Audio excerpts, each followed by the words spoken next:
I'm Greta, Hi, I'm Millie, and you're listening to the Books We Meet in the Library. a bookish podcast about reading and the book community. Millie, what are you currently reading? So, I'm currently in the middle of multiple books. We're going to Okay. ignore the fact that I'm still in the middle of Foundry Side.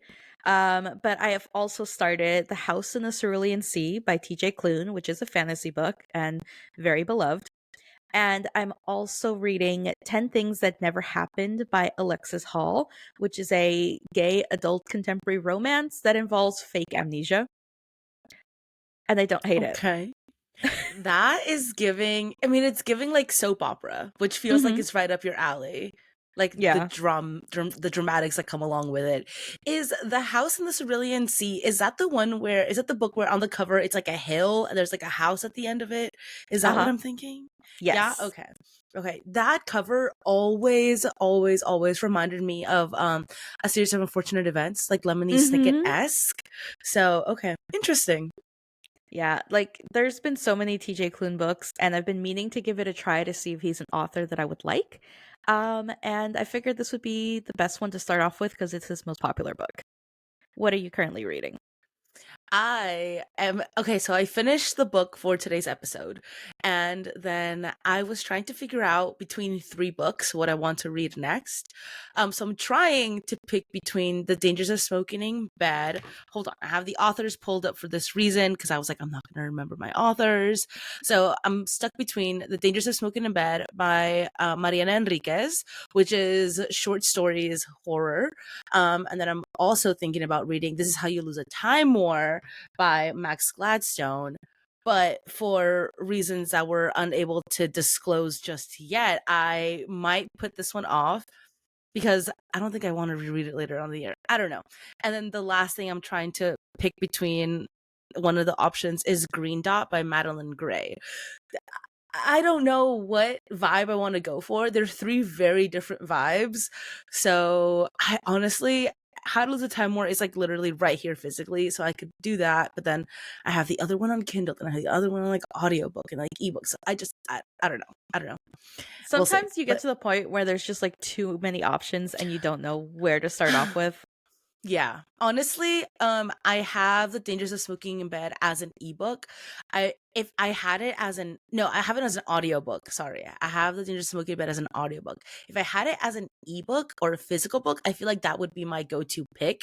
I just don't think that this is a audiobook type of listen because it's horror short stories, So Mhm. I don't know. I don't know. I'm going back and forth, but Okay, what I recommend is you put the yes. three titles like on little Mhm. pieces of paper, fold them up, Just put pick them in a one. hat, pick. But here's the thing, it's not necessarily that you're picking the book that you actually choose. You pick Okay. the title, and once you see it, gauge your reaction. If you're excited about it, that means that like, oh yeah, this is actually what I wanted to read. But if you Oh, pick up that's the title and you're genius. like, You're like, another one. right, then you know like you don't want to read that one right now. Okay, that's a really good idea. I'll have to try that because I genuinely cannot pick between the three, and I've Mhm. had a pretty solid month so far with what I've been reading, except for one, except for a certain time travel book, but Mhm. but yeah, that's I'm gonna try that. I'm gonna give that a try because I really want to keep the ball rolling. We're doing Mhm. good so far, so I want to keep the momentum. We are going to be talking about The Wedding People by No good Allison transition this Espach. time. No, there's no good No good. transition. I'm just No, ready to start because me I too. can tell that this is going to be a really good episode. Me We too. haven't talked to each other about this book. The only thing that I At told all. Greta when I finished the book was I feel like this was a really good choice because we're going to have Yes. a lot to discuss in the Mm-hmm. podcast, Mm-hmm. like the Ministry of Time. Now, granted, we Yes. didn't like the Ministry of Time, but there was a lot to discuss Yes. about how bad it Yes. was. Um, Also, like coincidentally, these are the first two books that we're reviewing for this season. Were both winners from their respective categories for the Goodreads Choice Mm-hmm. Awards.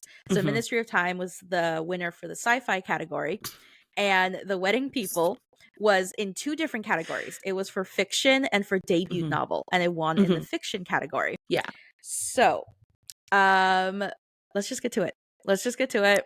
Yes. We're gonna talk about our ratings. We're gonna use the Call Pal rating system. Mm. that was created by G from Book Roast. So essentially, the way it works is that we have 7 different categories. We have character, atmosphere, writing, plot, intrigue, logic, and enjoyment. We rate it from 1 through 10 for each category, average it out, and we get our star rating. So we're going to figure out what we feel about this book. I am so nervous about this one because when I first picked it up, I was kind of like, what am I getting myself? Like, this is I took some notes on it. I was kind of lukewarm about it. But then as like this book really picks up its stride, if that makes sense. It starts off a little bit like you don't know how it's going, and then you're like, oh, this is why we're here. This is what we're going to be discussing. And I have thoughts. Shall we Okay. get started? Yes, because my prediction is that I think we're going to have similar star ratings, Okay. but we might not like all the same characters. Okay. All right. Okay. Mhm.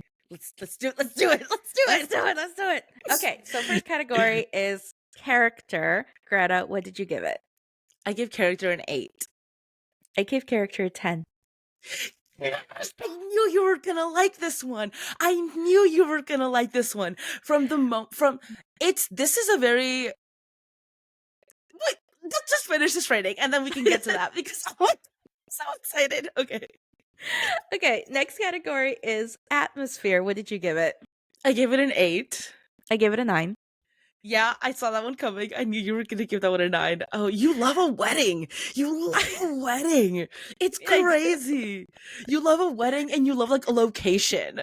And this was giving like Martha's Vineyard. Which, I mean, that's actually what it was. And that's like so just you core. The book takes place in a location where it like the vibe is you stepping out on your white porch overseeing a very calm sea, and you just grab your cardigan and you just like like that's the vibe of this book, and I know Millie ate that shit up. I want to go to that end so badly. Okay, writing, what did you give it? Writing, I give it a 9. I gave it a 10. Yeah, no, the writing was phenomenal. I honestly should have given it a 10. I don't know why I gave it a 9. I don't whatever. Anyways, Okay, for plot, I gave it a 9. for plot, I gave it a 10. Oh, good. I loved it. Okay, for intrigue, what did you give it? I gave it an 8. I gave it a 9. Okay. For logic, what did you give it? I gave it an 8, and I have my reason why. Okay, I gave it a 9, and I have no reason. That was just my gut instinct. I was like, it's a 9. Like, it just feels like Honestly. Okay. I have a reason why. I was literally going to give it like a 9 or a 10, but I gave it an 8 for a reason, which we will discuss. Mhm. All right. Okay, and then for enjoyment, to no one's surprise, I gave it a 10. I gave it a 10. Okay, like I legitly love this book so much. It's Oh a my 5 God. star. I'm calling No. it right now. I feel in my soul it's going to be in my top 10 books of 2025. No, because literally I was about to say, okay, so my overall star rating is an 8.7, which is a 4 star, but I will be giving it a 5 star. In my like I finished reading, I finished reading the book, I was prepping for the podcast, and I was like, I think I'm gonna tell Millie that I might have found a favorite book of the year, and it's so early, but this book is so I'm so excited that we both liked it. I was so scared. But like I know, because like I absolutely love this book. I couldn't put it down. I couldn't stop reading it. I wanted to listen to it so all the good. time. I finished it so quickly. I wanted to get a physical copy so that I could like go back and reread it Have and like it. highlight Have it. notes. Yeah. Like, and I never want to annotate books, but I was just like, I really want to with No. this book. It was so good. It Yeah. felt okay. I think you'll understand the comparison. Obviously, vibes are completely different, plot, setting, genre, everything. Okay. But it kind of felt like a Psalm for the Wild build. Yes. Yes. In the sense where Yes. you're following an existential crisis. And there's, I wouldn't say wholesome, but No. there's just this cathartic feeling of experiencing this journey of an existential crisis through a character. Yes. This book does a very good job at bordering. Okay, so Personally, you all know that I love a weird little book. I love a book where the main character is on a weird little journey and there's a bunch of freaky stuff going on. All right, Mm-hmm. I love that. This book takes aspects from that type of like surrealist literature. Like it takes aspects from that and kind of puts it in the real world. This book is like if an Otessa Moshfegh met, I don't even know what kind of normal author is there, like an Abby Jimenez. All right, if an Otessa Moshfegh met an Abby Jimenez, this is what you get, and it is beautiful. I love this book.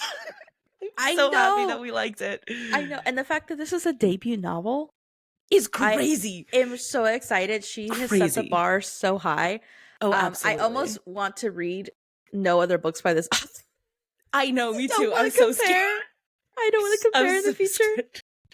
No, it is absolutely just it is so good. I will say I Mm-hmm. found one flaw that I did not like about it, but it's Okay. at the end and we will get there when we get there. I'm like it needed to happen. It needed to happen.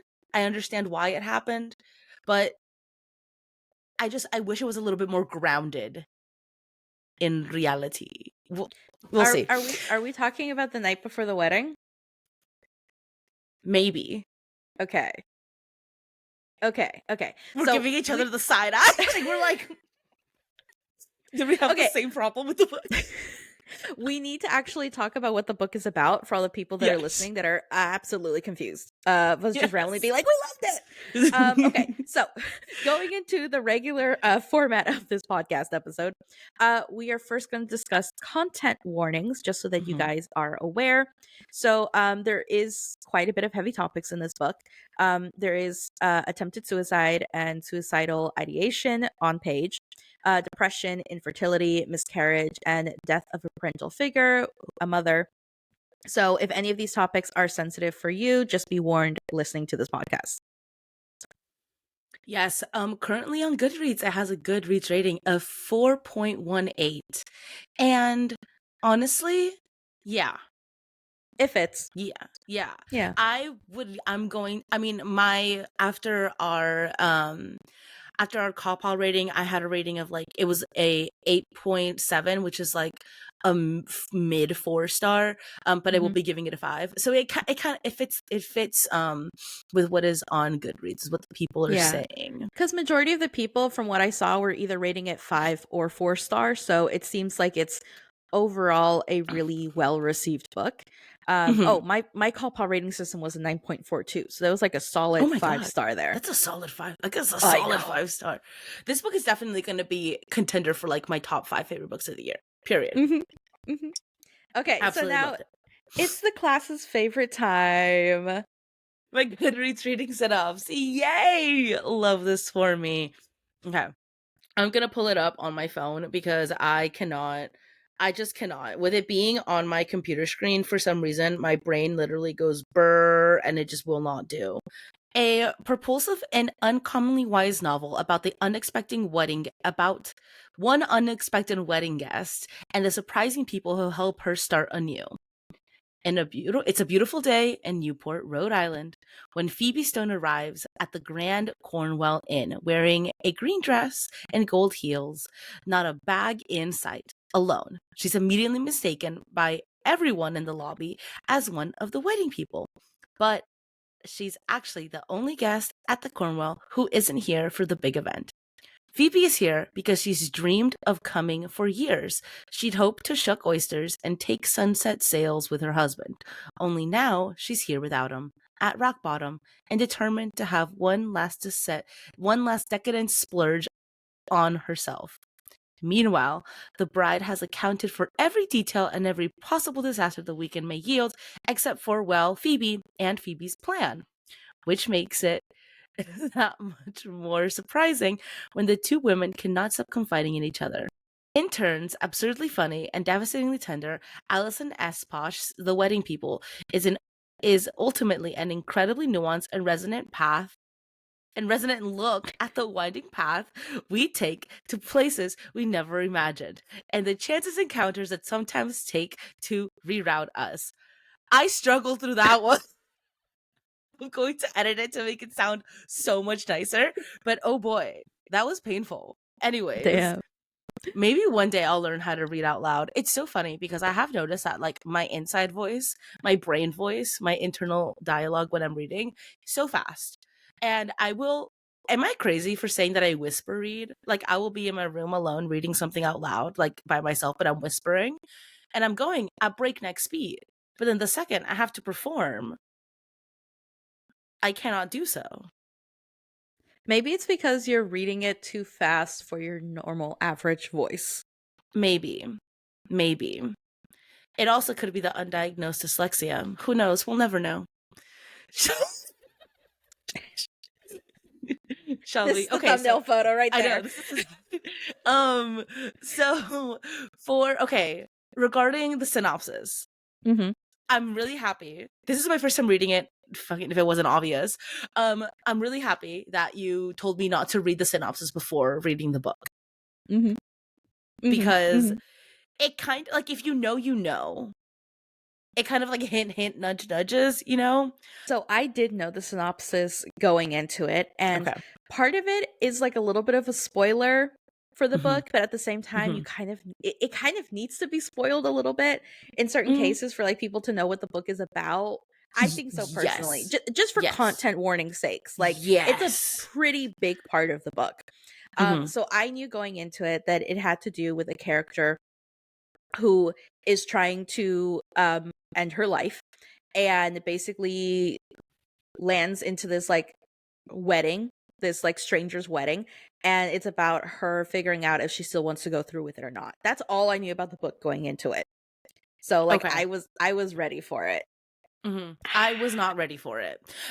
This is what I mean when I say the book grew on me very quickly. Like it kind of picked up its stride very quickly. So the first couple pages, I was like, I don't really like at first it sounded like it was just gonna be like wedding hijinks, like Mhm. hijinks at a wedding and ha ha he he comedy, large cast comedy, sitcom-esque. And I was like, I am going to fucking hate this book. I was like, I'm gonna read two books that I hate back to back and I'm gonna be miserable. Like, oh my god. I was just not I was like, this is not I was not looking forward to it.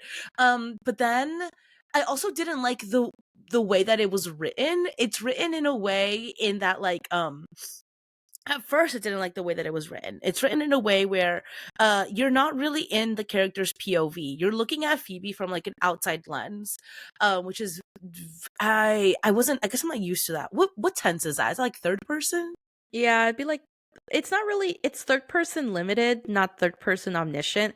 Because if it was Okay. third person omniscient, we would also be in the brains of the other guests as they're thinking, Right. and Uh-huh. we as the reader would know. So Mhm. it's limited. Mhm. Yeah. So I was like, this is kind of a weird way of like, what are we gonna do here, you know? But then we get to like, and we're learning about Phoebe's like past, like Phoebe's husband, and I was like, this is going to suck. And then boom, it hits me with what the story is actually about, and I was like, stop, everybody, listen. I was like, everybody needs to read what I'm reading right now. Like everybody needs to know what I'm listening to because this is gonna go down either a horrible path or the delicious path, and it turned out amazing. I'm so All excited. right, so we are going to be doing the full like spoiler cover to cover review aspect of it. We're going to go through the entire synopsis and we're going Hmm. to give our thoughts as different plot points happen and the characters and things like that. And I'm really excited to see if we like the same characters or not. Okay. Okay. So, starting it off, we have our protagonist and main character, Phoebe Stone, and she arrives at the Cornwall Inn in Newport, Rhode Island, and she's wearing this really elegant green dress and she's carrying no luggage. So, she has just fled St. Louis, Missouri, where several disparaging years of infertility challenges, her husband's affair, divorce, career struggles, COVID-19 isolation, and the death of her beloved cat Harry has worsened her symptoms of depression. So she's basically gone through it in the last couple of years. So she plans one final night of indulgences before attempting to die by suicide. However, when Phoebe checks into the Cornwall Inn, she realizes that she's the lone outsider amongst a group of wedding goers for Lila and Gary's week long wedding party. So, Lila the bride has attempted to rent out the entire hotel just for her wedding party. And through a little mishap, Phoebe gets through and makes a reservation. So she's literally the only one at this hotel that's not a part of the wedding. So, mistaking Phoebe for one of Gary's family members, Lila gifts Phoebe a welcome basket and joins her on the elevator ride to Phoebe's suite. Phoebe, caring less about pretending anymore, explains to Lila her intention to die by suicide. Exasperated, Lila declares that Phoebe cannot die, as it will ruin her wildly expensive wedding week. I fucking love Lila with all my heart and being. I love Lila so much. Lila Okay. is insane. Just like, Okay. that's not allowed. You actually cannot kill yourself this weekend Mhm. because it's my wedding weekend.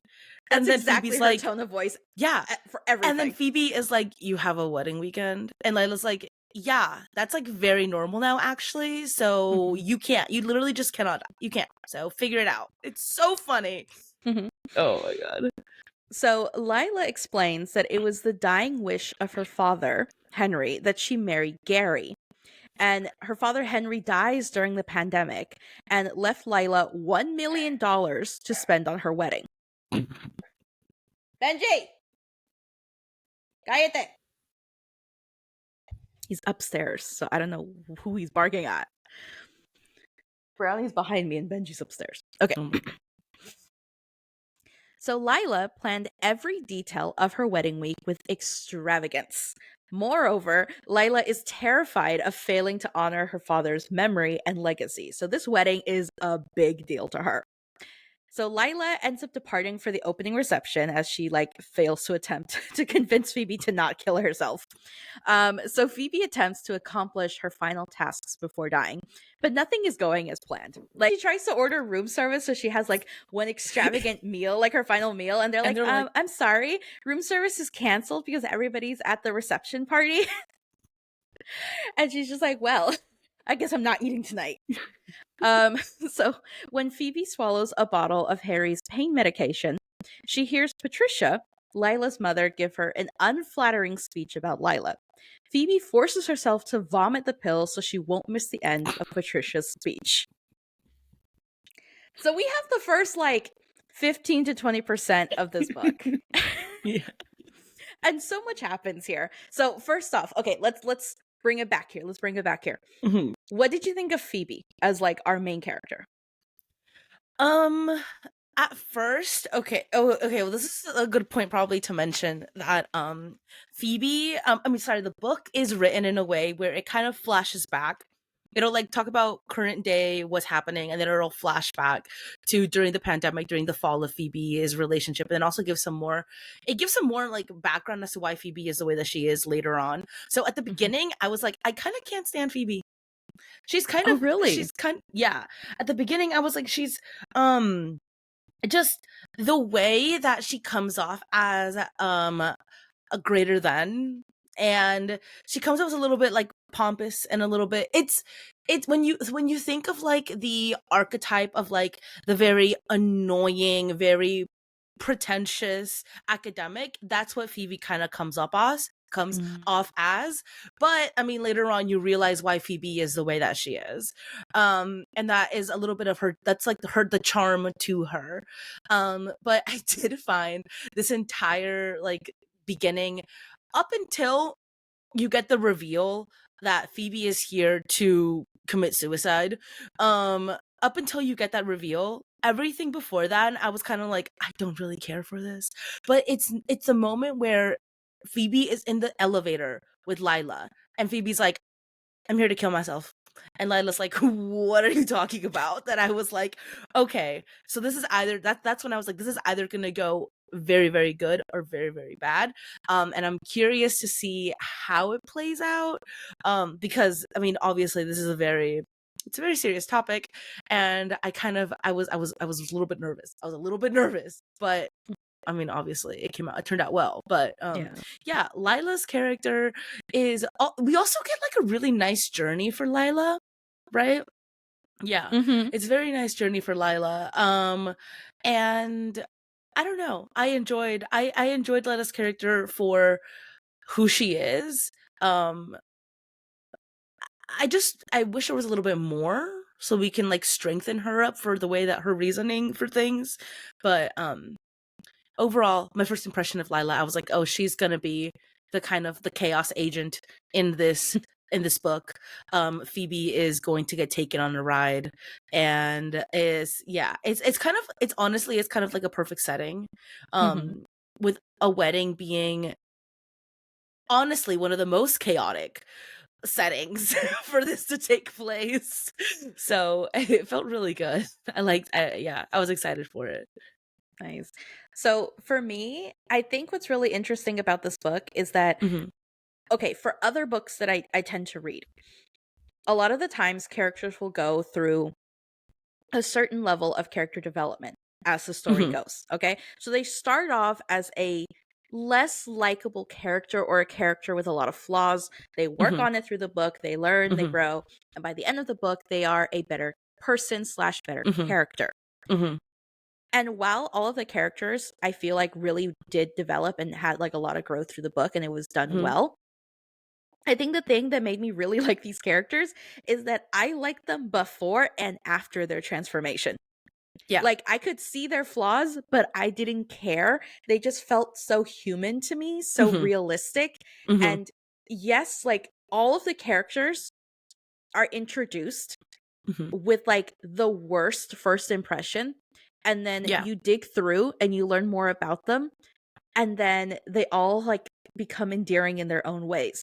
So with Phoebe, she is a bit of a hater in like the first 5% of the book because she's so used to keeping her opinions to herself, keeping her thoughts to herself, never advocating for herself. And so she just has like a negative mindset in her head. She never says the inside thoughts out loud, right? I So wish she did. Yeah. we're hearing Hmm. all of like her just like being a hater, really. Hmm.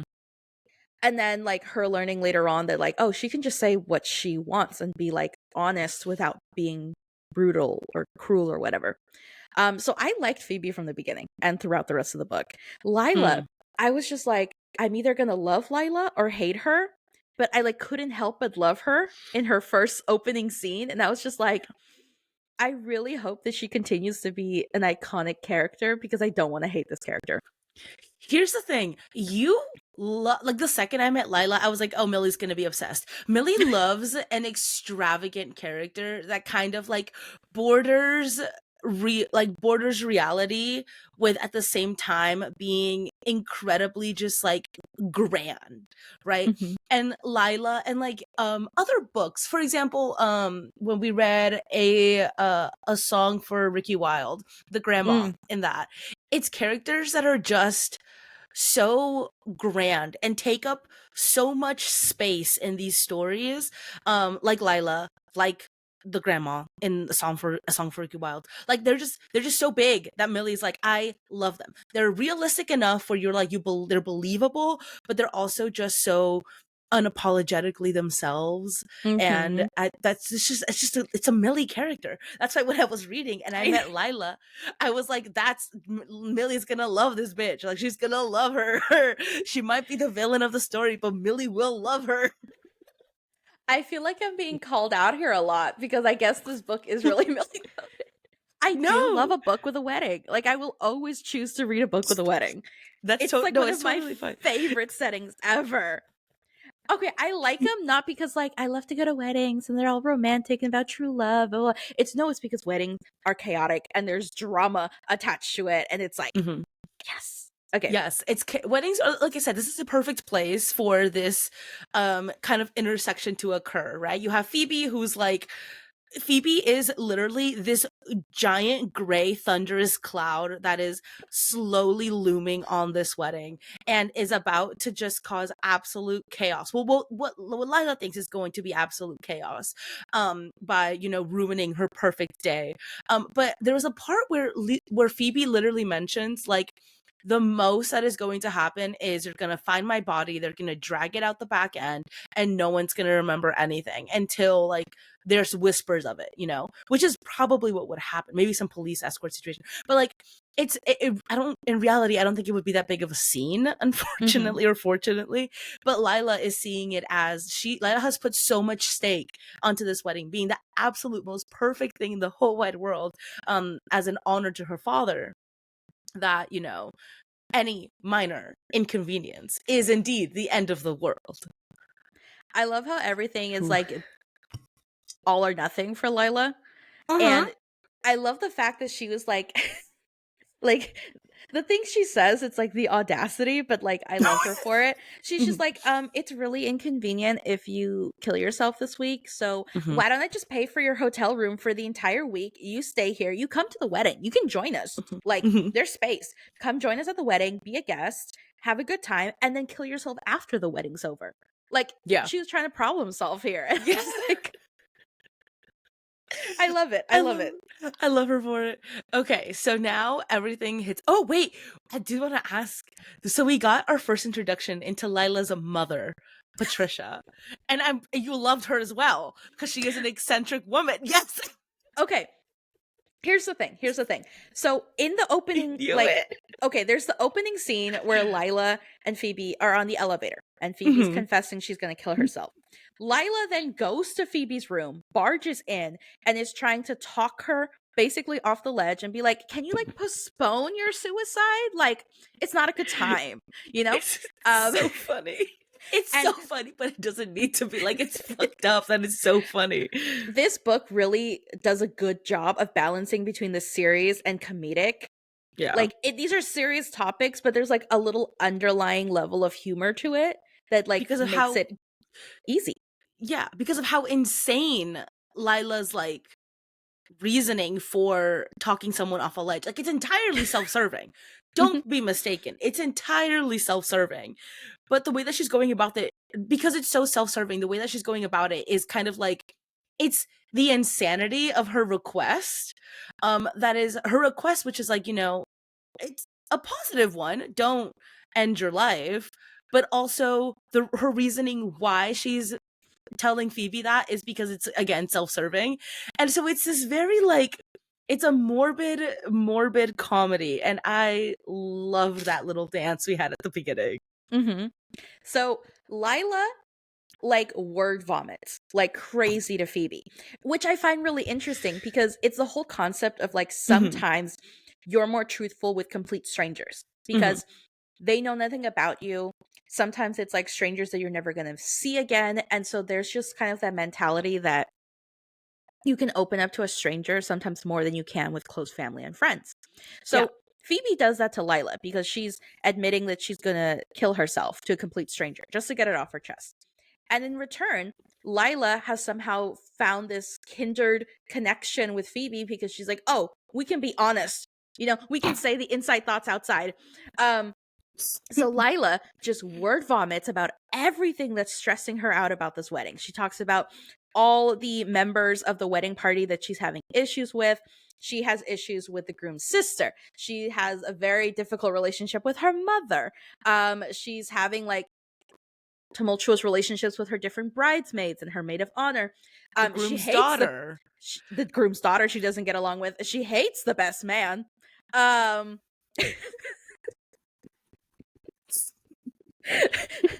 she can't stand the best man. She cannot stand that man. You'll understand why we're cracking up later. Oh, it's Uh, hilarious. so we get to like we hear about Lila being like, "Oh my god, my mother is like trying to have her own toast," and I try to tell her the mother of the bride doesn't have her own wedding toast, but she's trying to make it about herself, and she keeps insisting, and like I kept telling her no.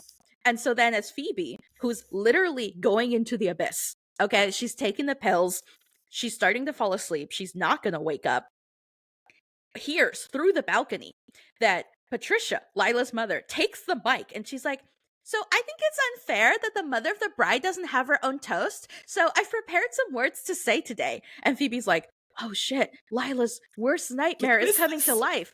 And then literally her reasoning, right? Her reasoning for not finishing her suicide was this is like a book where you want to get to the end. I need to know how Patricia's speech is going to end. I need to know like what's going to happen after this. And so she decides to not kill herself. She throws up the pills.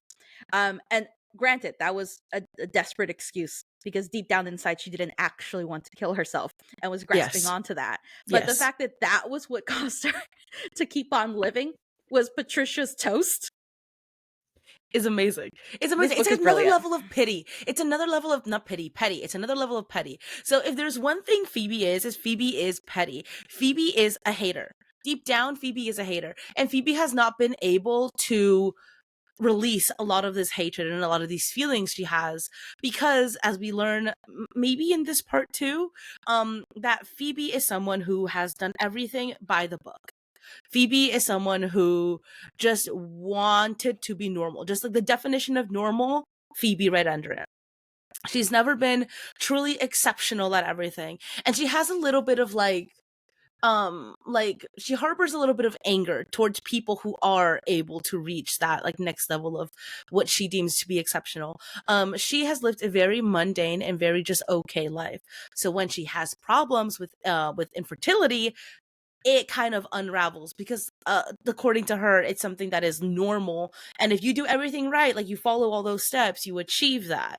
And that's kind of like her unraveling of herself and of her marriage, which is so sad because it's so true. The amount of men that will leave their wives because due to infertility is it's insane. Like it's insane. The divorce rate with infertility and the divorce rate when there's like when the woman whenever she's like sick or with cancer, it's insane. It's so absolutely depressing. But men are foul in this book as Men well, are trash. Men are as well as in trash. reality. Oh, okay. And So I really like before that we the book move, touched on that. But go yeah, on. sorry, before we move on, I wanted to make sure that all of the listeners understood the backstory of Phoebe because we Hmm. get like the backflashes, but like Hmm. for the sake of the timeline so that you all understand it. So Phoebe married her husband, Matt. That's his name, right? Matt. Yeah, I think Yeah. so. I So hate that Phoebe man. married her husband Matt. They were both grad students. They were married for like, I don't know, 10, 15 years. Hmm. And the entire time they tried to have kids, and she did IVF like 6 times and could not biologically have a child. And so the more the time went on where they couldn't conceive a child naturally, the more Matt just like pulled away from Phoebe, and Phoebe fell into a depression. And neither of them knew how to have a healthy relationship anymore. And simultaneously, Matt was starting to connect with a female coworker because they both are professors at the same university with a fellow professor. And her husband was also going through depression. And then COVID-19 happened. And so they were in isolation. And that just like made everything worse because their relationship was pretty much dead, but neither of them wanted to pull the trigger. And then Matt had an affair with Mia and decides to leave Phoebe. And he's just like, he literally is like, I am in love with Mia. I'm going to leave you now. And he just leaves and they divorce. And so Phoebe is just like completely heartbroken. She has to continue to work with her now ex husband and his affair partner. They're together now raising Mia's baby. Um, Because Mia she's, is married. Mia was also married, and Mia Mhm. also had a kid. And Mia's partner actually attempted suicide and failed. Yep, yep. And then the like, so basically, like her career also never took off. So her husband career took off as a professor and hers never did. So she has the career that's never taken off, okay? Yeah. The husband that has now left her for her coworker and her only like coworker friend too. And then to top it all off, her cat dies. And like that was like the final straw for her and led her to go to this inn to end herself. Hmm. So, okay, Yeah. now that we're all caught up, Are we we all probably caught need up? we need to go to part 2 because we have spent like so long talking about literally only the first 15% of this book. Because it's amazing. I mean, it is It's amazing. Don't get amazing. me wrong. You all they understand, Billy. They get it. Okay, so part 2. Phoebe wakes up in the middle of the night, thankful to be alive. She enjoys a hotel's hot tub, and a handsome stranger joins her. They enjoy a fun conversation, and Phoebe speaks honestly about not wanting to die by suicide anymore. Then Phoebe invites a stranger to her room for sex. The man reveals that he is not single. Boo. Lila enters Phoebe's room the following morning and offers her coffee and breakfast while complaining about her mother. Lila insists Phoebe stays for the week of the wedding event. She finds clothes for Phoebe and insists she accompany her guests in a sailing excursion. On the drive to the wharf, on the drive to the wharf, Phoebe meets Lila's bridesmaids, Nat and Suze, Lila's future mother-in-law, Marla, and future stepdaughter, Juice. Phoebe senses tension between Lila and the future family members. Lila introduces Phoebe to her fiance, Gary. Phoebe is shocked to recognize that that is the man from the hot tub. So good. Oh my gosh. Before they set sail, Juice's virtual pet, think about it like a Tamagotchi, dies. Now, this is a virtual pet that Gary's first wife gave to Juice, their daughter, right? Wendy. That's the name of the first wife. Phoebe offers to conduct a funeral on the boat. Phoebe is able to sympathize with the fact that, her cat just died. And Phoebe actually found her cat in the basement, put a blanket over it, lost her mind, and dipped. So Phoebe also has some unresolved guilt with not having done a proper burial for her cat. So the inner dialogue is like, okay, well, she finds sympathy in it. So this inadvertently results in Juice kind of bonding with Phoebe, and this also gives Juice an outlet to talk to Phoebe about her mother. So Juice's mother, Gary's ex-wife, it's kind of, do you say ex-wife? Wendy I would died. say first wife. First wife. Okay, yeah. So Wendy died. Wendy died, and so then Juice's mother's dead. How many times have I said that the mom died? Anyways, yeah.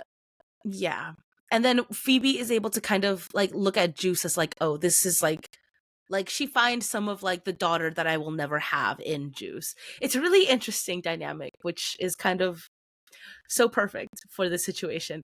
Anyways, afterward, Phoebe joins in the fun conversation with Gary, and his best man, Jim, who is Wendy's brother.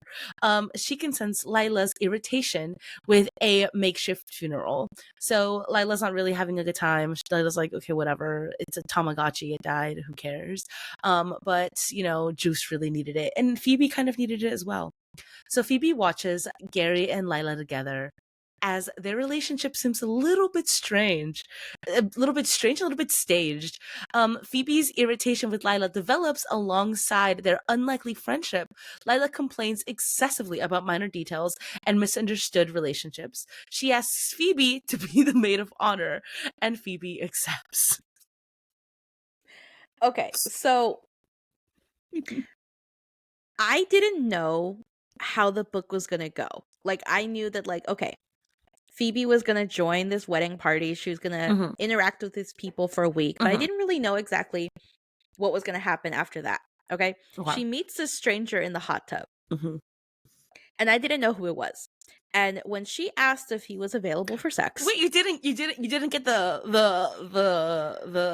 no. Okay. switch, the whatever it's called. Let me tell you my light bulb moment. Let me tell you my light bulb moment. Okay.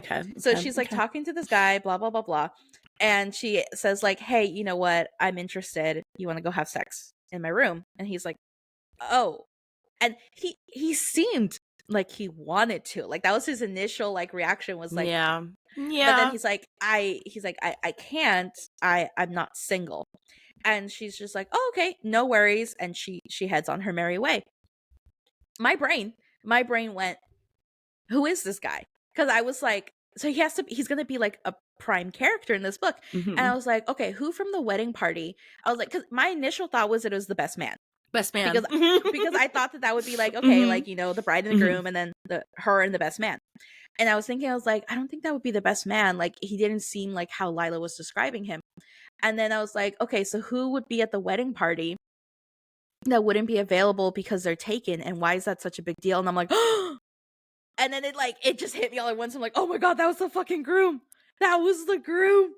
And I was just like, oh, this book is gonna get dramatic. It's gonna get messy. I'm gonna love Mhm. it. And I was just like, but then I got so worried because the whole point was that like Phoebe experienced infertility, uh, an affair in her Mhm. marriage, Mhm. like cheating. And I was like, oh Yeah. my god, please don't do anything with the groom. Like, don't do this to this girl. Like, follow girl code. Like, don't do this. And I was so No, worried about where this book was same. gonna go. Same. Same. Same. I was so concerned. So a part of me had a frustration with this book in when it comes to like that infidelity aspect.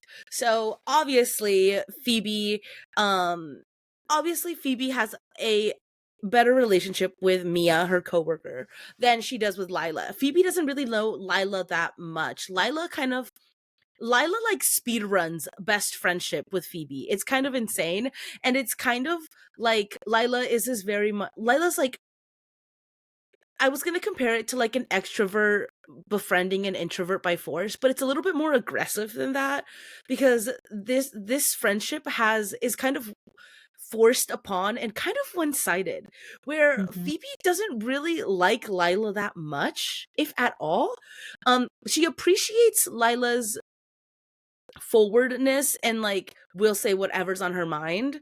But she doesn't like that Lila like she just doesn't like Lila, like her personality. She doesn't really enjoy like the good parts of Lila, really. And she also expresses a lot of frustration in that Lila is someone else with Phoebe than the Lila that she is with her friends, which is the same thing as Phoebe. Phoebe is someone else in her head than, where she is with everybody else. And like close people, like her husband. So it's a nice parallel between this like very sunny character and this very like gloomy character. But there's a lot of like parallel, but they also like fiercely repel each other while the universe is like trying to force these two magnets to come together. Oh my god.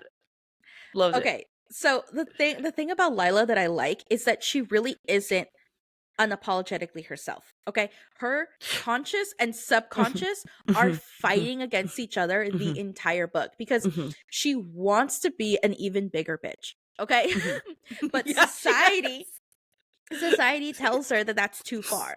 And so she's Yeah. already pushing the limit with the type of things she Mhm. says. But if she was allowed to, she would be even more unhinged Yeah. and bitchy. She would be And calling out all of her family members and friends. right. And then she Yeah. like bites her tongue and tries not to let it go. But then she like releases it with Phoebe. And you can Mhm. tell that like she's so extra, but she's literally holding herself back because if she could, she would get away with being even more extra and controlling of the Yeah. people around her. So it's a really interesting juxtaposition, I guess, with Lila's character. Like Yeah. she really wants to do something and then society tells her not to do it. And her subconscious keeps pushing her to make the decision of her actual heart, but she's in so much denial about what she truly wants. She's just such a complex character. I love her. I love her so much. Lila is a kind of Lila is a result of a lot of like societal expectations.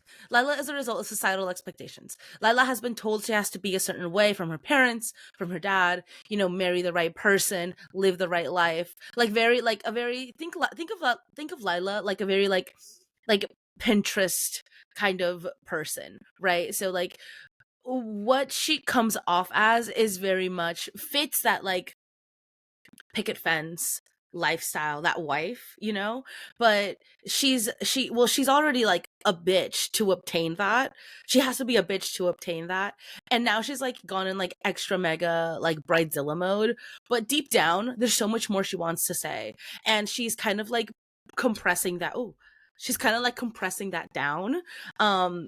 Meanwhile, Phoebe is again also somebody who's been very much suppressed by societal expectations of what she's expected to be as a professor and how she's expected to come off as, while there's still so much she would like to say, and she's not saying it for the sake of coming off as this very like professional and put together person that she strives to be, but also is kind of told she has to be. It's And I love honestly, it. I love it because all of the characters in this Mm-hmm. book literally are going through the exact same character development in different ways, Mm-hmm. which Mm-hmm. is they're all stuck in this unhappy place in their life because of Mm-hmm. their own doing, because they feel the societal pressure to be a certain type of person, and they're resisting the type of person that they actually want to be. Mm-hmm. And it's Mm-hmm. about this clusterfuck of a week in which they're all forced to accept who they actually want to be and just embrace it. On to the next part of the book. So, her connection to the wedding party puts Phoebe near Gary and Juice in quite a bit of scenes. And she begins to adore both of them for different reasons. So, the festivities are a strong distraction for Phoebe from her past life in St. Louis. Um, in the meantime, throughout this week, Phoebe's ex husband Matt continues to call and text her nonstop. He didn't contact her the entire 2 years that they've been separated, but Phoebe suddenly being like dipping out at the very beginning of the semester raised a lot of flags for all of her coworkers. And naturally, everyone is asking Matt, like, what happened to Phoebe? Where is she? And he doesn't know. And now he's concerned. So he's blowing up Phoebe's phone, and she's like, ignore, ignore, ignore.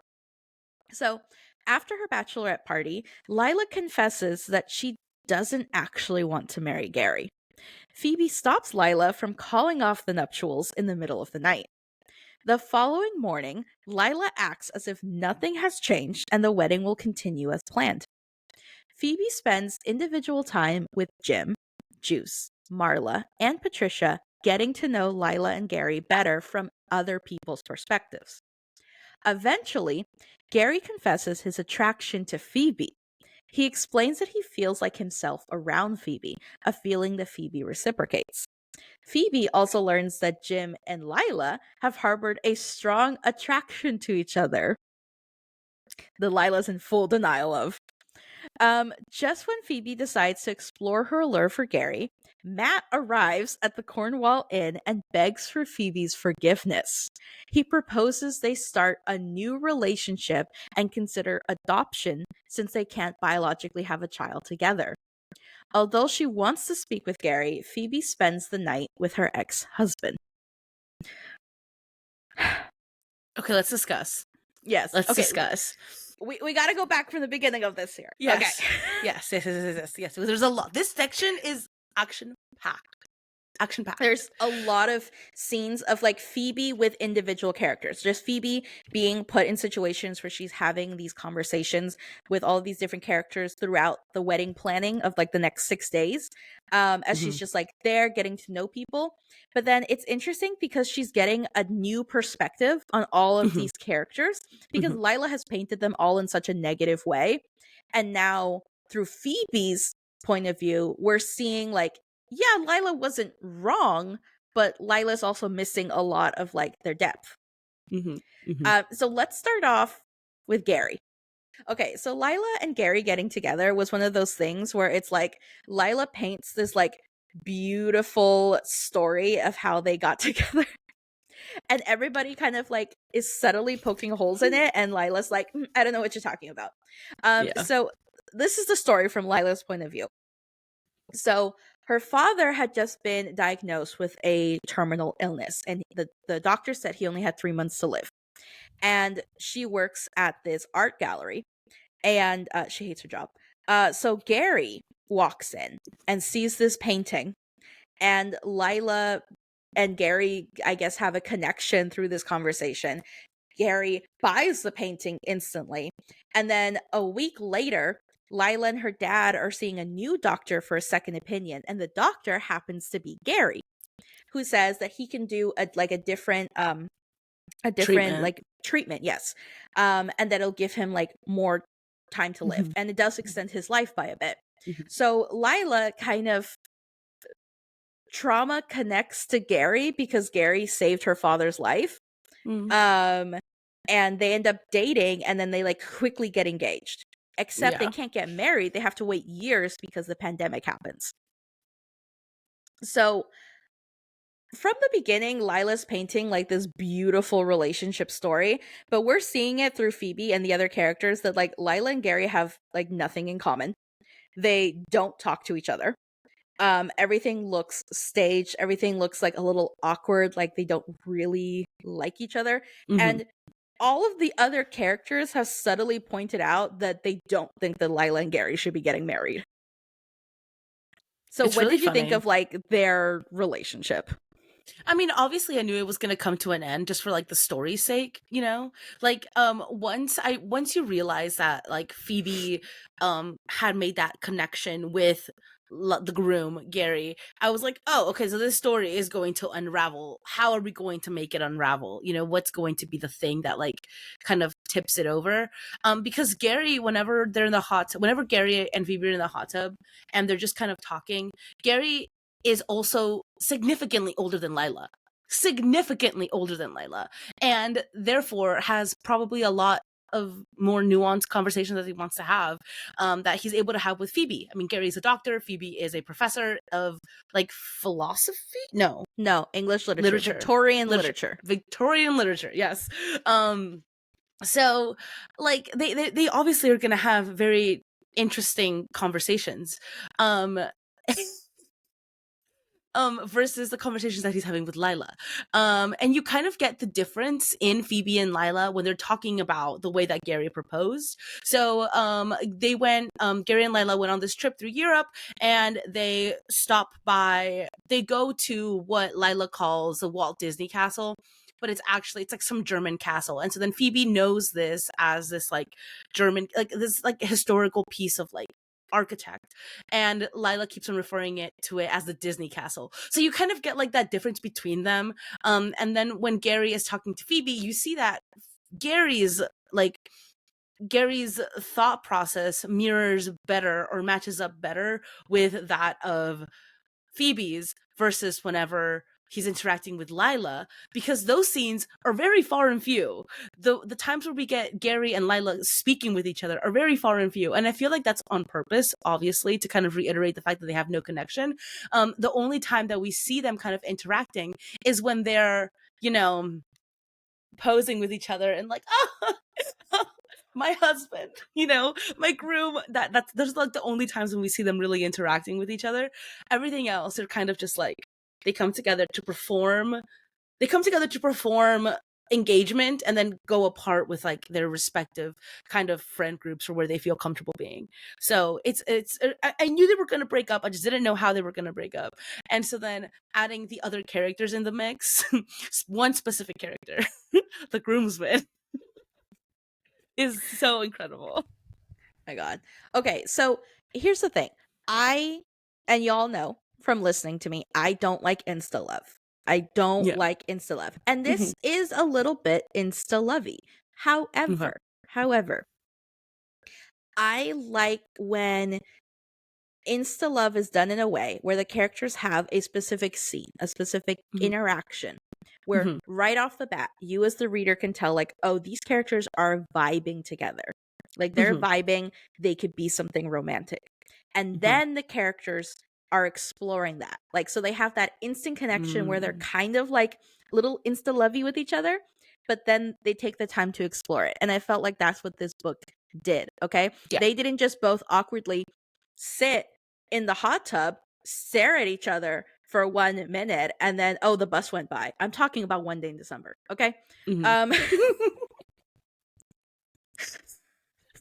I God, I hate hate that that insta book. love moment so much with a fiery passion. That is my villain origin story. I hate that book. No, you're. Oh, it's so bad. It truly is just. Okay. Hmm. So I I mean, liked, okay, but yeah. I know, I yeah, get like you. I like that Phoebe and Gary didn't cross the line. Yes, at some Mm, points they tiptoed at the line. They didn't yes. cross the line, because if they did, I would have different feelings about this book. Okay. And I like the Go on. fact that, like, clearly they're vibing with each other, but they both understand, like, yeah, this isn't the place to explore it. Like, I'm getting married to someone. Like, I can't Mhm, ruin this wedding. There's mhm, enough, like, self-realization to be just like, mhm. I know I'm attracted to this person, and in a different time and place I would be pursuing this, but this is not the time or place. So it can't happen. And I like that both characters were very mature about accepting kind of that reality and not being afraid to talk about it, but then also, well, I mean, Phoebe was a little afraid to talk about it, but still being able to, like, not actually do anything to cross the line. It felt very mature. That's what I'm saying. Phoebe was over here praying that they would break up with each other. What do you mean? Okay, but she wasn't actively trying to sabotage. That's true. Okay, Okay? that's true. She wasn't actively trying to sabotage, but I will say there were many a scene where Phoebe was like, fingers crossed, I hope that Layla talks to Gary and they break up. Because obviously Layla had like confided in Phoebe, hey, this isn't gonna work. Like, why am I marrying this person? I really love his best man, which is crazy. Um, and then Gary just being like, yeah, we have nothing to talk about. We have nothing to talk about. Like, I do things that she wants, and I just go along with it. And it felt like the next step after losing my wife, but I have nothing. Like, we have nothing in common. So it's a yeah. So like Phoebe gets both ends, like both stories from both characters, and she is 100% like fingers crossed. They need to talk to each other. They need to work. They need to tell each other what they're feeling so that this relationship can end, and so that I can get in there. Okay.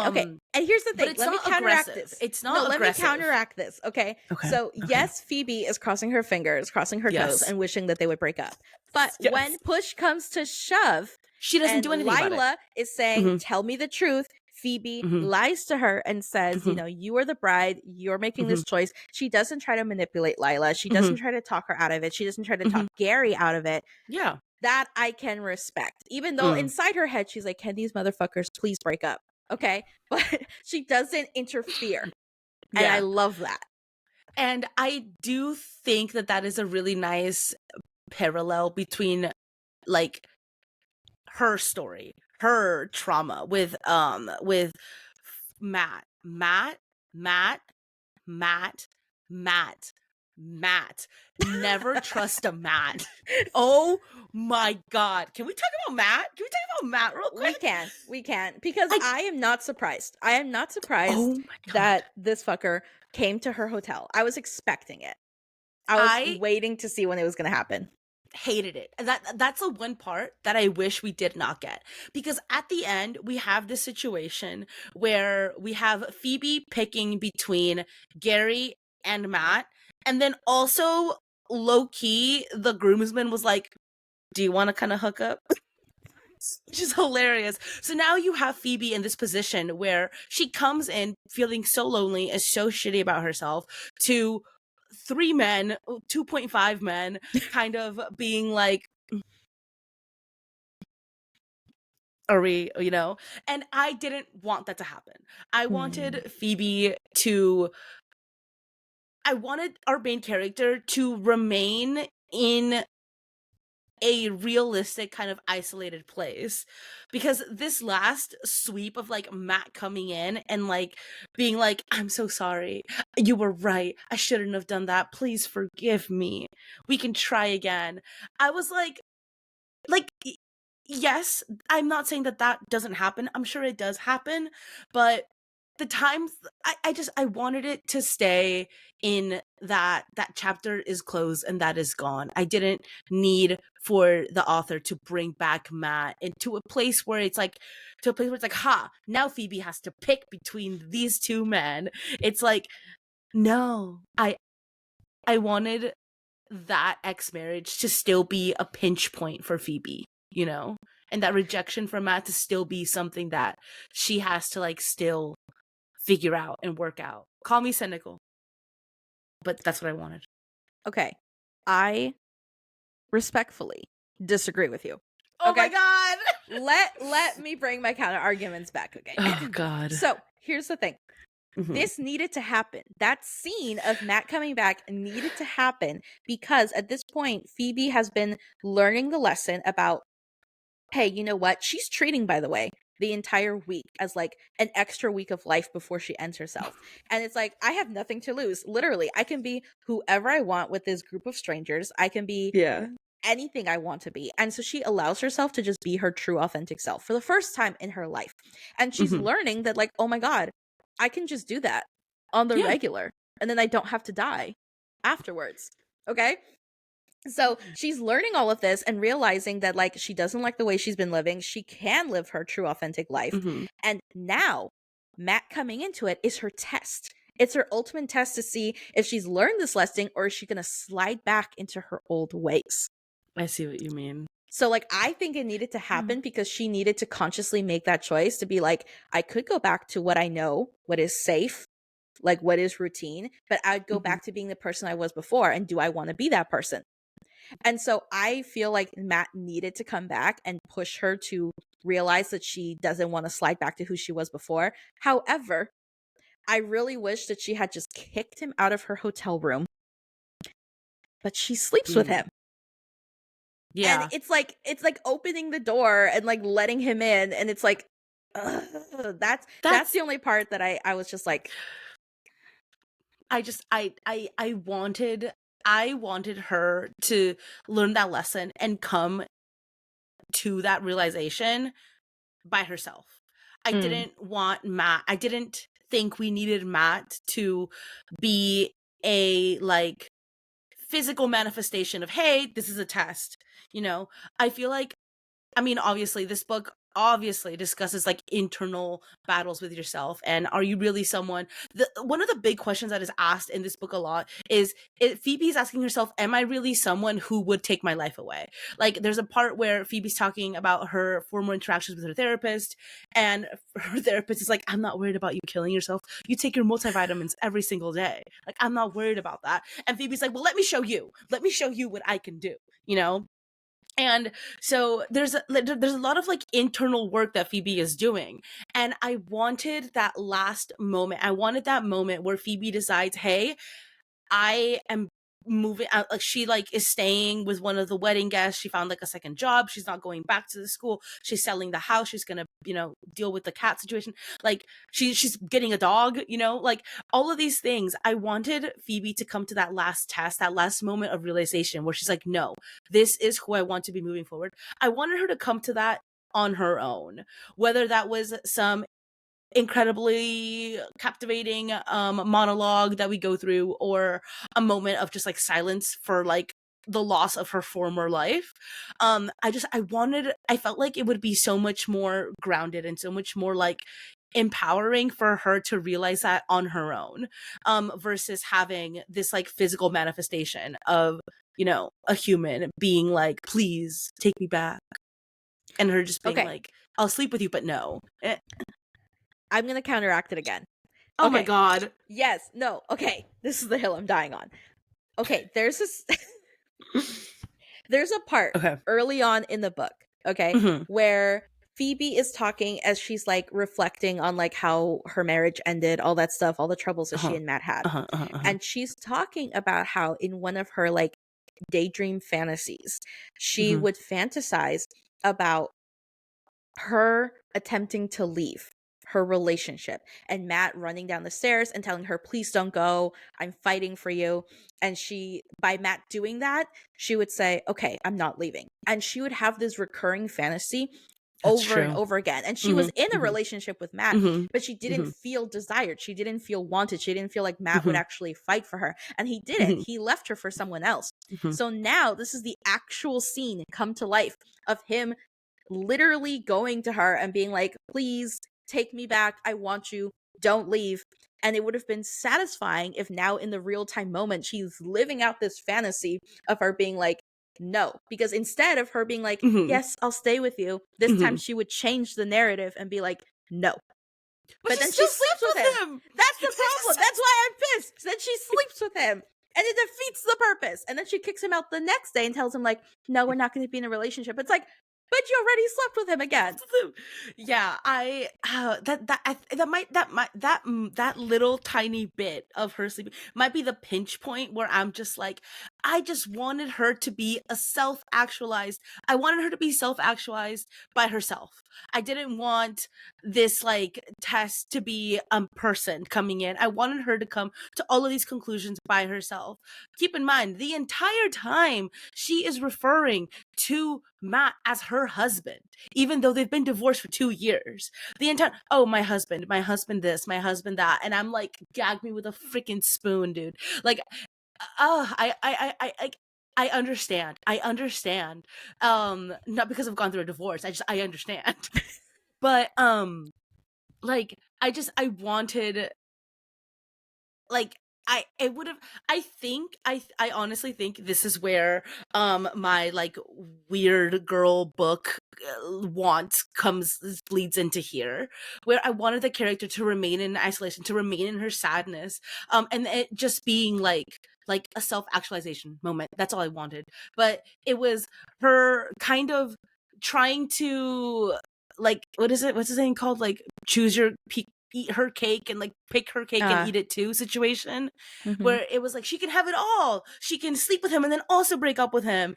And see, look, he did show up because now he wants her back, and it's just like, just let it kind of be, let her make these big let her make these big moments, and let her make these big, like, life-changing decisions about herself on her own. She doesn't need a man to do them. Yeah, but literally, like for a story, for like to get these ideas across, I understand how having Matt show up makes sense. It's a full circle moment. It She is. didn't need to sleep with him regardless, but it's a full circle moment, and I get that. Okay, can we talk about Jim for a sec? Because Jim is quite iconic. The reason why I give characters a 10, which I almost never do, is because I didn't dislike a single character in this book. All of them Oh my were God. great. All of Great, them were yes. fantastic. Mhm. Okay. Even Marla, which we haven't Even talked about. Marla, and Marla was quite insufferable. Yes. But even yes. then, she's still great. Okay, so Jim. So Jim is the best man, and I love the scene where Jim talks about what actually happened between Lila and Gary's meet cute, and So good. it's so good. So Jim works as an engineer, and he was working on this project that was across the street from the gallery that Lila worked at. And every day for a month, he would like see Lila and thinks that she was really cute. He had like a crush on her.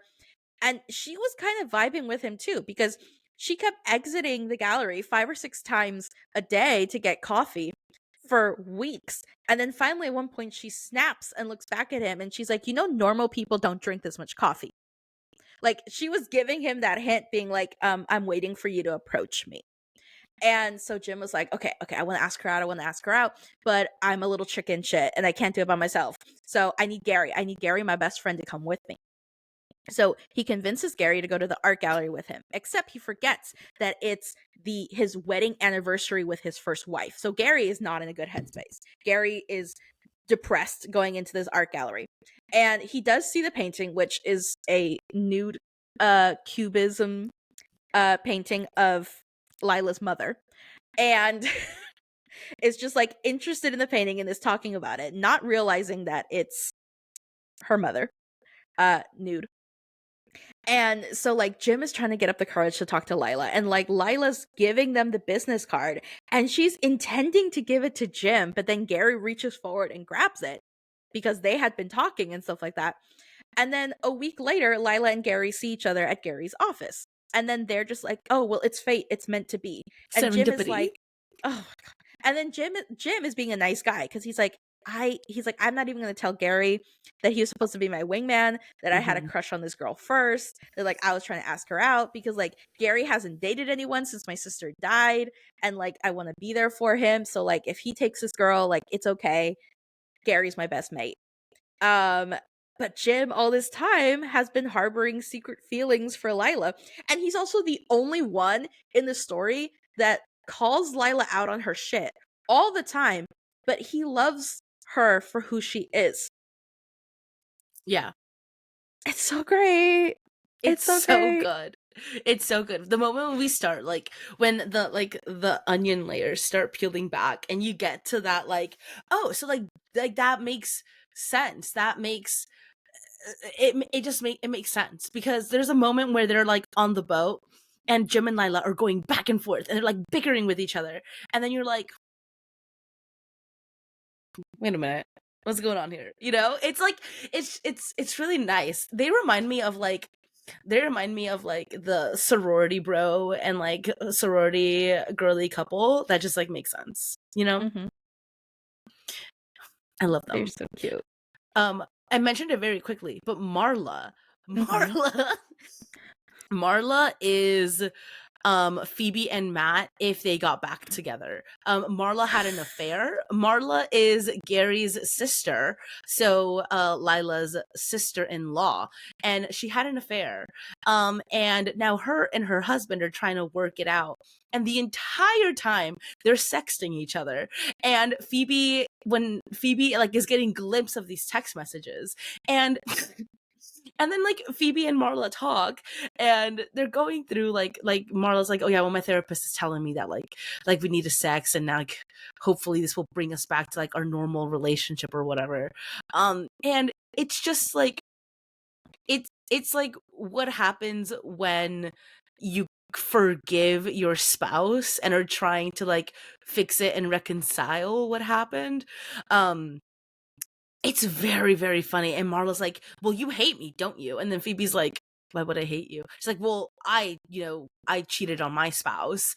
And then Phoebe's like, no, that's fine. Like, I don't hate you. You know? Yeah. It's You didn't so, cheat with my husband. you didn't, yeah. It's such a good, like, character. Like, it's another parallel between the characters. It is so good.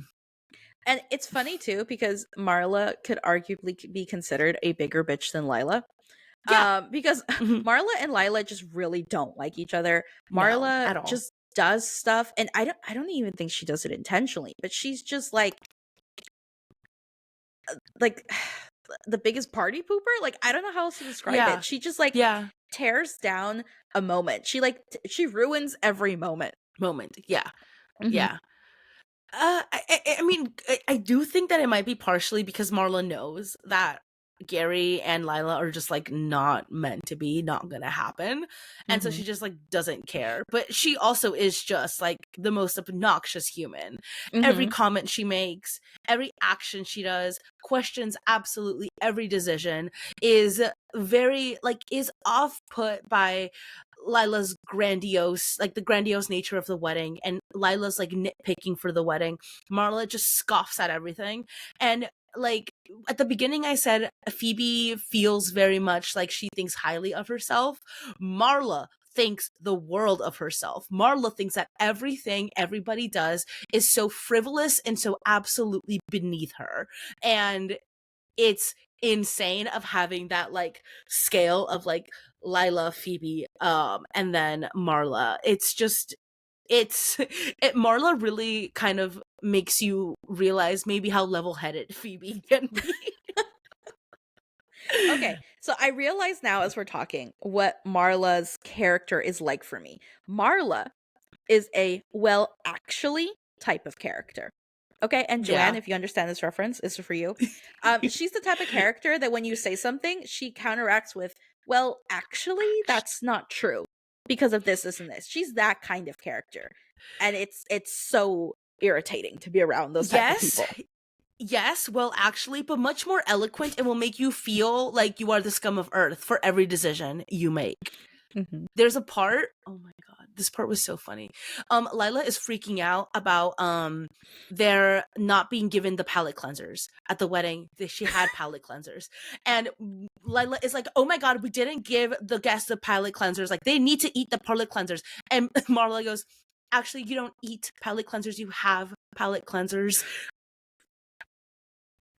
I was like, I mean, technically, she's correct, but also, could you not be a bigger bitch about it? First of all, could you not be a bigger bitch about it? And second, it's probably not the right time. The bride is having a full-on mental breakdown about these fucking palate cleansers, and you're correcting her on how the grammatic of it.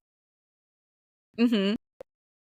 And she So even does good. it towards people that she likes, because Yes. during the funeral for Juice's virtual pet, they're like, well, what do we do now that we've said some kind Mhm. words? And then Phoebe's like, well, we can throw it in the ocean, like set the virtual dog like into the ocean free. And Marla's in the background being like, actually, we can't do that because it's considered littering, because that kind of plastic doesn't disintegrate, so it's actually illegal to be doing that. And Phoebe's like, fuck it, and just throws it into the ocean. Yeah.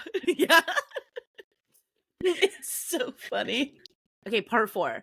So Phoebe resolves to ensure Lila's wedding goes absolutely perfect. However, Lila calls off the wedding when she proves inconsolable after a minor detail doesn't go unplanned. She confesses to Phoebe that she doesn't love Gary and that Gary doesn't love her the way she wants to be loved.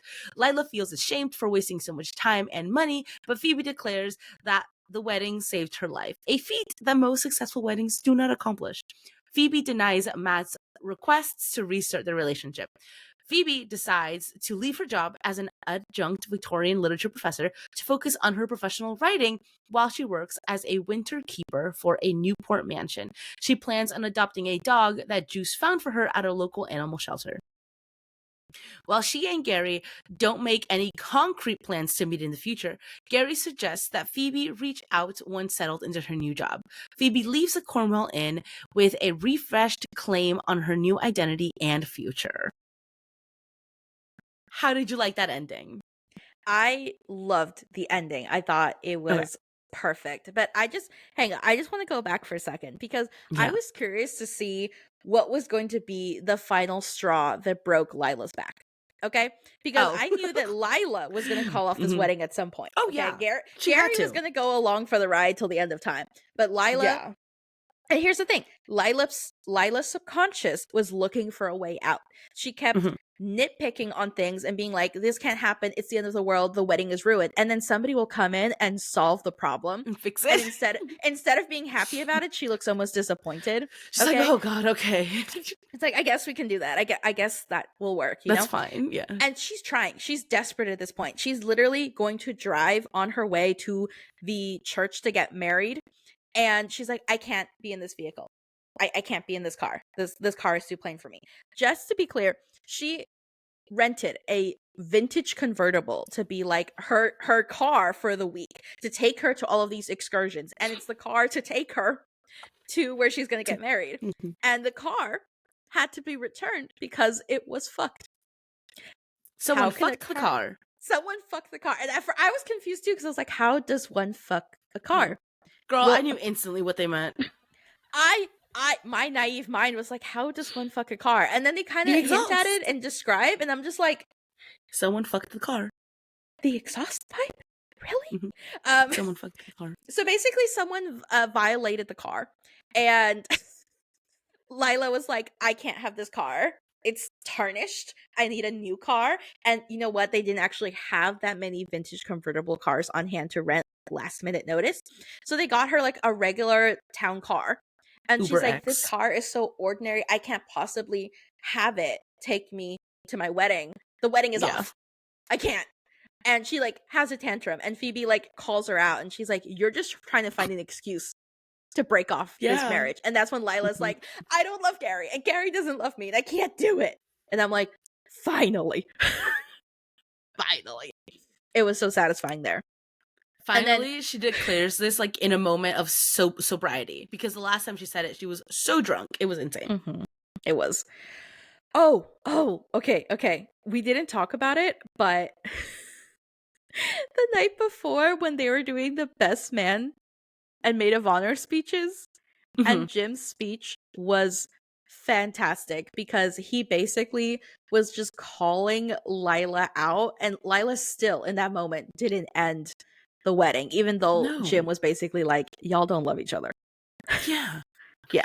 She is going to make sure that she looks good at all time until, the moment, until until she's like, okay, you know what? No, actually, it doesn't matter how. It doesn't matter that I wasted all this money. It doesn't matter that like this, my dad's dying wish isn't going to occur. I'm gonna put what I want first. You know. Mhm. And I love the fact that like Phoebe's like, go to a country that you've never been to before and experience something new. And Phoebe's or Lila's like, but I've been everywhere. I've traveled to so many places. And Phoebe's like, okay, pick a place you haven't been to. And she's like, Canada. And she's like, okay, go to Canada. I can't with Lila. She's so fucking extra. So, Um and so she like goes off to Canada and all the guests are like, what? What? Okay. I love the fact that Phoebe gets a job in this like small town. I was like half expecting her to get a job at this inn, not gonna lie, just because she oh seemed yeah, very reluctant to leave this inn ever in her life. yeah. But her job was actually perfect because she's in charge of this like historic Victorian mansion of like keeping it updated and yeah, and the renovations and things like that, and just like keeping it in good condition. Um and she's kind of an expert in that field, and it's like this like nice gothic Victorian mansion where she can Hmm. just write to her heart's content and Hmm. just like live her best life, and that's like exactly what I wanted for Phoebe. And I love the fact that we don't actually have Phoebe and Gary get together officially at the end of the Yes, book. yes. I love that so much because it would have felt like kind of cheap if they did Hmm. that. Like they were literally just Yes. waiting for the second that Lila called it off to be Hmm. together. But Hmm. instead it's like, hey, you know what? Like now we're free, guilt free to pursue each other. So let's start courting. And he goes with her to see that mansion when she's like applying for the job Hmm. before the wedding, and he like jokes with her and he's just like, are you sure this place doesn't have ghosts? And they like exchange phone numbers, and his way, he's like, so like if you see a ghost, just like text me, and if you don't see a ghost, you can text me anyways. And I'm like, It's very good. No, I was very happy that they didn't end up together. That was one thing where I was like, if they end up together, I swear I'm going to throw this book across the wall. That was the two things I wanted. I wanted Matt to not come back, and I wanted them to not end up together. Matt did come back, whatever, but them not ending up together was just like perfection. I like that the author knew that that had to happen. mhm. I Very good. kind of, the only thing I kind of wish is that I wish we had some kind of inkling, like a stronger nudge towards the fact that Lila and Jim were going to end up together. Like we as the reader know that like they're Oh, probably going to end up together in the far yeah. future, but I Mm-hmm. kind of wish we had like a little bit of a nudge for that, where it's like she's like asking Jim like, what are you going to do now? And he's like, oh well, I have to go get this part so I can start my seaplane, and I have to go get the part, and it's from this warehouse in Canada. Like I wish we had some kind of nudge to Mm-hmm. show that Jim and Lila Mm-hmm. were going to be like Mm-hmm. reunited soon and Mm-hmm. give them a chance to start courting. That's the only thing. But other than that, like this book was perfect. This book was It was perfect. really good. It was really, really good. Okay, Millie, final thoughts? This book is just perfection. It's 5 stars. It's going to be in my top 10. I do not see how it could be nudged off my top 10 for 2025. Oh, I am calling it now. that's great. No, I'm so happy we read this. Yeah, no. My final thoughts. This book does a really good job at at talking about really like difficult topics in a very good and grounded way. We didn't really talk much about Phoebe's like her past and her like internal monologue, but holy crap, a lot of those feelings are like a lot of those chapters can be very dark and they can be very like very deep, for lack of a better term. So you know those parts are very very real in the very real aspects of this book, and they make these characters seem so realistic, and I really really enjoyed that. So if you're worried about like the sensitive topics in this book, don't be. It handles it very very well. Mhm. I also really liked Phoebe's character arc. I very much enjoyed Phoebe's character arc. She does a good job at coming to be her own person without the need of another, like someone there to kind of validate aspects of her life, which I enjoyed. Overall, great book. The beginning can be a little bit like the beginning can be a Mhm. little bit jarring because you see the cover, but like now I see the cover and I realize, oh, she was like drowning. Like I understand why this is the way that it is. Yeah, yeah, very good. It's definitely gonna be in my top 5 favorite books of the year, unless something miraculous, unless something crazy happens and it gets thrown off for whatever reason. But Mhm. I do find it funny that last year we started off so good with a Psalm for the Wild build, and that made it all the way to the end. I wonder if this is gonna make it all the way to the end as well. I have a feeling it's going to. I I really think think so. it's going to. It's really, really good. Okay, so Millie and I, we chatted, we had a little discussion, and we think that it would be best for us to let you know what books we're reading the next month. That way y'all can get a little bit ahead, and it's not just like a 2 weeks notice for how quickly you need to either pick up a book or know about a book or whatever. So Millie, what next 2 books are we reading next month? Okay. So I am very happy to report that my revenge is finally coming true. Okay? Because my life's mission has been to convert Greta to Sarah J. Maas universe. That is very difficult. It's probably not going to happen. So the next best thing is to get her to read a Sarah J. Maas book from start to finish. Okay? That's the next goal. So because she made me read Midnight Sun by Stephanie Meyer at the end of last year, I'm forcing her to read the iconic start to the romantasy category, A Court of Thorns and Roses by Sarah J. Maas, the start of the ACOTAR series. I'm so So that's the excited. first book. That's the first I'm book so we're reading in February. Listen, I think I've told y'all that like I tried to read A Court of Thorns and Roses. Because listen, if I'm going to be a hater, I'm gonna be an educated hater. Okay. So I tried. I got through the first like 10 minutes of the book where the main character was describing like picking up a bow and arrow to go hunting. And I was like, this is not for me. And then I told Millie this, and Millie goes, "That's literally how every single fantasy book starts. Fucking get into it." And I was like, "Okay, fine." So now I have to yeah, now I have to actually put my money where my mouth is and actually read this book. It is one of her shorter books. Thank God. Yeah, like it's like 500 something pages because like Oh my God. A House of First and Blood is like 1,000 Mhm. pages. Anyways, Mhm. the longest book I'd read this year might just be this one. Who knows? Actually, no, there's one other book that we're reading this year that's longer. That's right. We can't talk about that one just yet. We can't talk about Yep. that one just yet. But the Okay. next book that we're going to be reading in February is, oh, I'm so excited. The Love Lyric by Christina Forrest. Everybody cheered. Everybody in unison cheered. So exciting. This is the 3rd book in the Green Sister like trilogy? Contemporary trilogy, yeah. Yeah. Incredible, amazing. We've loved the first 2. So excited for the last one. Arguably what we think is going to be the most difficult to write. Mhm. Yes, Mhm. we talked about this in our last Christina Forrest episode. This last sister is going to be very, very tricky to write. So I'm very excited. I hope it lives up to our hype. Oh, so fun. Okay. Is that everything we have for today? Yeah, that is. Announcements and everything? Okay, perfect. Millie, where can people find you?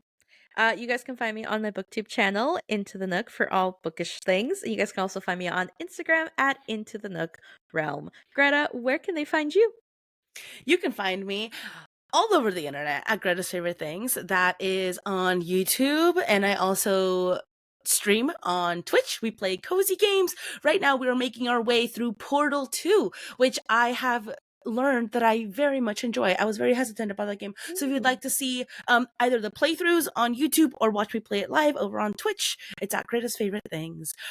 If you are listening to this podcast, hey, we are also on YouTube now. You can to see our faces, for better or for worse. Yeah, so if you would like to watch our podcast and not just listen to it, you can go hop on over to our YouTube channel at The Books We Meet in the Library. Very exciting stuff. All right, so God, I've been dreading saying this. We will see you in 2 weeks with A Quarter of Thorns and Roses by Sarah J. Maas. And I'm living my best life right now. oh my God, the long awaited episode has finally come. Okay, everybody, we'll see you in 2 weeks. Bye. Bye.